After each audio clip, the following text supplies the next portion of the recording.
এই ভিডিও লেসনটিতে আমরা মাইক্রোসফট ওয়ার্ডের 2010 ভার্সনের বেসিক ইন্টারফেস এলিমেন্টগুলো সম্পর্কে আলোচনা করব। এই ভিডিও লেসনটিতে আমরা ওয়ার্ডের ইন্টারফেসের যে এলিমেন্টগুলো রয়েছে সেই এলিমেন্টগুলো চেনার চেষ্টা করব। ওয়ার্ডের ইন্টারফেসের প্রথমেই উপরের বাম পাশে যে টুলবারটি আমরা দেখতে পাচ্ছি, এই টুলবারটির নাম হলো কুইক অ্যাক্সেস টুলবার। এই কুইক অ্যাক্সেস টুলবারে বিভিন্ন টুলগুলো শর্টকাট এখানে প্রদর্শিত হয়ে থাকে। আমরা যেমন এখানে ওপেন, সে, কপি প্রভৃতি টুলগুলো দেখতে পাচ্ছি। এই টুলবারটি নিয়ে বিস্তারিত আলোচনা আমরা পরে করব।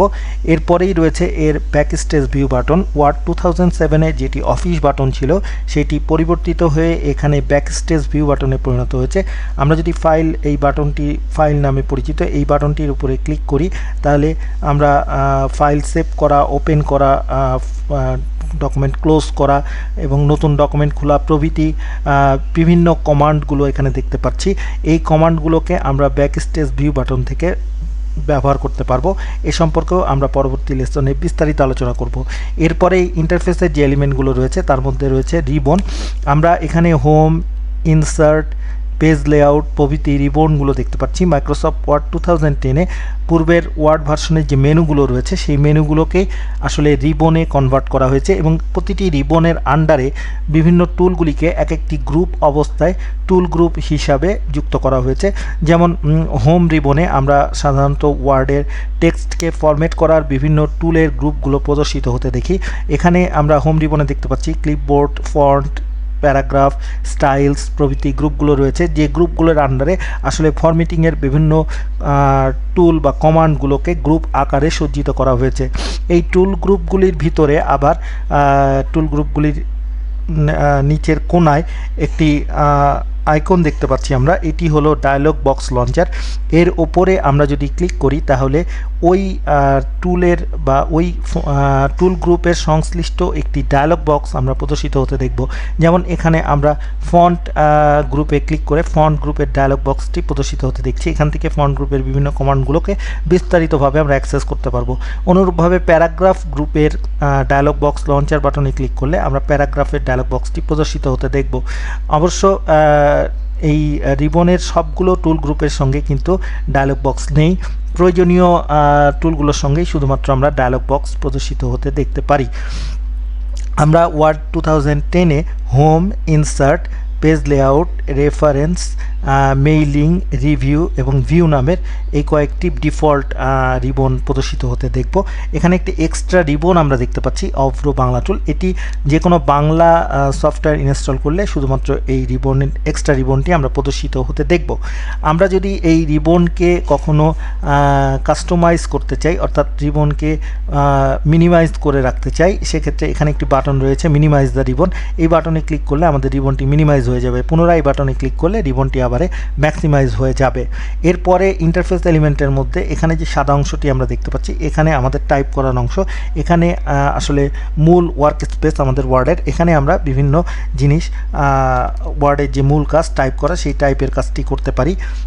এখানে টাইপ করার এই ওয়ার্ক স্পেসের উপরের দিকে দুটি আমরা রুলার দেখতে পাচ্ছি, অর্থাৎ স্কেল আর কি। এই স্কেলগুলো একটি হলো হরিজন্টাল, অপরটি হলো ভার্টিক্যাল স্কেল। এই রুলারের সাহায্যে আমরা পেজ মার্জিন, এটাকে ডকুমেন্টকে ট্যাব সেট করা প্রভৃতি কাজগুলো আমরা করতে পারি। এই রুলারটি শো এবং হাইড করা যায়। এখানে রুলার একটি বাটন রয়েছে, এটিকে ক্লিক করলে এটি হাইড হয়ে যাবে, পুনরায় এটিকে ক্লিক করলে এটি শো হবে। এছাড়াও এর ইন্টারফেসের আরেকটি এলিমেন্ট হচ্ছে স্ক্রল বার। স্ক্রল বারের সাহায্যে আমরা পেজটিকে নিচের দিকে স্ক্রল করতে পারি বা উপরের দিকে স্ক্রল করতে পারি। একই সাথে ভার্টিক্যাল স্ক্রল বারের সাহায্যে এটাকে আমরা ডানে এবং বামে স্ক্রল করতে পারি। এরপরে এর নিচের দিকে আমরা ভিউয়ের কতগুলো বাটন দেখতে পাচ্ছি। প্রথম বাটনটি হলো প্রিন্ট লেআউট ভিউ। আমরা সাধারণত ডিফল্টভাবে ওয়ার্ডে কোনো ডকুমেন্ট খুললে এটি প্রিন্ট লেআউট ভিউয়ে প্রদর্শিত হয়। এছাড়াও অন্যান্য বাটনগুলির মধ্যে রয়েছে ফুল স্ক্রিন ভিউ। আমরা ফুল স্ক্রিন ভিউয়ে আমাদের ডকুমেন্টকে প্রদর্শন করতে পারি। আমরা ফুল স্ক্রিন ভিউ বাটনে ক্লিক করলে এটি ফুল স্ক্রিনে প্রদর্শিত হবে। আবার এস্কেপ ট্যাপলে এটি আগের অবস্থানে ফিরে আসবে। এছাড়া ওয়েব লেআউট ভিউয়ে আমরা যেতে পারি। ওয়েব লেআউট ভিউ বাটনে ক্লিক করলে আমরা ওয়েব লেআউট ভিউটি এখন দেখতে পাচ্ছি। এটির থেকে আবার পুনরায় প্রিন্ট লেআউট ভিউয়ে চলে আসতে হলে আমরা প্রিন্ট লেআউট ভিউয়ের বাটনে ক্লিক করব। এরপরে এই ডকুমেন্টকে বড় ছোট করে দেখার জন্য আমাদের এখানে একটি জুমিং টুলবার রয়েছে জুম ইন জুম আউটের জন্য। এখানে প্লাস বাটনে ক্লিক করলে ডকুমেন্টটি বড় হতে থাকবে, অর্থাৎ জুম হতে থাকবে। হ্যাঁ, যতখানি আমরা জুম করতে চাই এই স্লাইডারটিকে টেনে আমরা ততখানি জুম করতে পারবো ডকুমেন্টকে। পুনরায় এটিকে 100%-এ নিয়ে আসার জন্য মিডিলের যে অপশনটি রয়েছে, মিডিলে 100% করার জন্য একটি লক্ষ্য করুন এখানে একটি দাগ রয়েছে, এই দাগে আসলে 100% জুম হবে ডকুমেন্টটি। আমরা এই 100% থেকে এটিকে নিচের দিকে টানলে ছোট করতে পারবো, আবার উপরের দিকে টানলে এটিকে বড় করতে পারবো। এই ছোট বড় করার কাজটি আবার আমরা করতে পারি এখানকার পার্সেন্টেজের প্লাস মাইনাস বাটনটি ক্লিক করে। প্লাস বাটনে ক্লিক করলে এটি জুম ইন হতে থাকবে, আবার মাইনাস বাটনে ক্লিক করলে এটি কমতে কমতে জুম আউট হতে থাকবে। এভাবে আমরা ডকুমেন্টের ভিউকে কন্ট্রোল করতে পারি এই বাটনটির সাহায্যে। আর এপারে বাম পাশে আমরা দুটি বাটন এখন দেখতে পাচ্ছি, লেখা থাকলে আরও বেশি বাটন আমরা দেখতে পেতাম। এখানে যদি টেক্সট থাকতো, এখানে প্রাথমিকভাবে যে বাটনগুলো আমরা দেখতে পাচ্ছি একটি হলো পেজ বাটন, এখানে পেজ সংখ্যা প্রদর্শন করে, ডকুমেন্টে কতগুলো পেজ সংখ্যা রয়েছে সেটি প্রদর্শন করবে, এবং এখানে ওয়ার্ডের সংখ্যাটি প্রদর্শিত হয়, ডকুমেন্টটি কতগুলো ওয়ার্ড আমরা লিখেছি সেই ওয়ার্ডের সংখ্যাগুলো এখানে প্রদর্শিত হবে। আরও একটু বিস্তারিত আমরা রিবন সম্পর্কে জানতে পারি, সেটি হচ্ছে কতগুলো রিবন রয়েছে, কতগুলো রিবনের কতগুলো টুল গ্রুপ রয়েছে। যে টুলগুলো আমরা যদি সিলেক্ট করি, যেমন আমরা যদি ডকুমেন্টে একটি পিকচার সংযোজন করি, পিকচারে ক্লিক করে আমরা যদি একটি পিকচার নিয়ে আসি ডকুমেন্টে পিকচার সংযোজন করলে এর সঙ্গে একটি এক্সট্রা টুলবার রিবন আমরা দেখতে পাবো। এই রিবনটিকে বলা হয় কনটেক্সচুয়াল রিবন, অর্থাৎ নির্দিষ্ট টুলের সংশ্লিষ্ট একটি রিবন। এখানে যেমন ছবিটির সঙ্গে সংশ্লিষ্ট ফরম্যাট রিবনটি আমরা দেখতে পাচ্ছি, এটি হলো কনটেক্সচুয়াল রিবন, অর্থাৎ নির্দিষ্ট টুল ব্যবহার করলে তার বিস্তারিত ব্যবহারের জন্য আমরা একটি অতিরিক্ত রিবন পেতে পারি, একটি বা দুটি রিবন পেতে পারি। সেই রিবনটিকে আমরা কনটেক্সচুয়াল রিবন বলে থাকি। ছবিটিকে আমরা মুছে দেই। এছাড়াও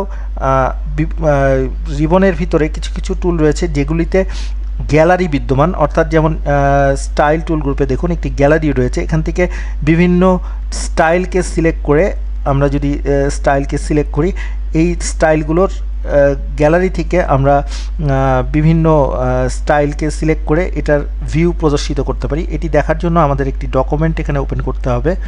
আমরা একটি ওয়ার্ডে একটি ডকুমেন্ট ওপেন করি।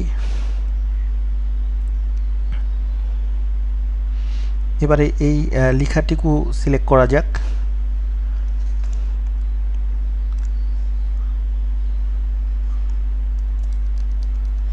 এখন এই লেখাটি আমাদের সিলেক্ট রয়েছে। এবারে স্টাইলের গ্যালারি থেকে আমরা যদি যে কোনো স্টাইল সিলেক্ট করি, দেখুন এটি লাইভ প্রিভিউ হচ্ছে। এটি ওয়ার্ড 2010-এর একটি সুবিধা, অর্থাৎ এর গ্যালারিতে বিভিন্ন সেটিং দেওয়া থাকবে, সেই সেটিংগুলোকে উপরে আমরা যদি মাউস নিয়ে যাই, সেই সেটিংয়ে যা থাকবে সেটি লাইভভাবে ডকুমেন্টে প্রিভিউ করা যাবে বা দেখা যাবে যে এটি কেমন দেখাচ্ছে। এভাবে বেশ কিছু টুলের সঙ্গে আমরা এরকম লাইভ গ্যালারি পাবো, যেমন আমরা শেপ টুলে এরকম লাইভ গ্যালারি পাবো। তারপরে বিভিন্ন এডিটিংয়ের জন্য কনটেক্সচুয়াল মেনুতে যদি আমরা যাই, সেখানে আমরা পাবো, যেমন আপনি যদি একটা টেবিল তৈরি করেন, এখান থেকে আমরা ডকুমেন্টে ফিরে যাই, আমরা যদি একটি টেবিল তৈরি করি, সাধারণ একটি টেবিল তৈরি করলাম দুই ঘরের। এবারে এর গ্যালারির থেকে আমরা যদি টেবিলের বিভিন্ন সেটিংগুলো সিলেক্ট করি, আমরা এখানে এই সেটিংগুলো লাইভ প্রিভিউ দেখতে পাবো। এগুলো হলো গ্যালারি টুল, বিভিন্ন টুলের সঙ্গে এই গ্যালারিগুলো রয়েছে, এবং একই সাথে আমরা টেবিলের জন্য ডিজাইন এবং লেআউট নামে দুটো কনটেক্সচুয়াল রিবন আমরা দেখতে পাচ্ছি।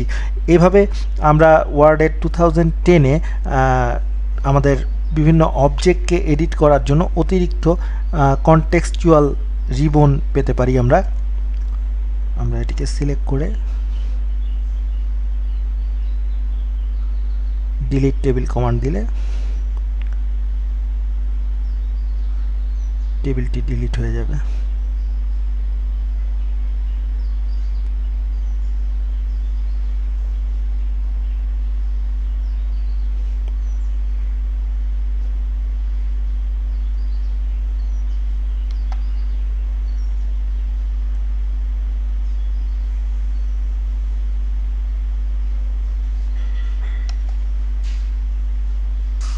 ডিলিট টেবিল কমান্ড দিলে টেবিলটি আমাদের ডিলিট হয়ে গেল।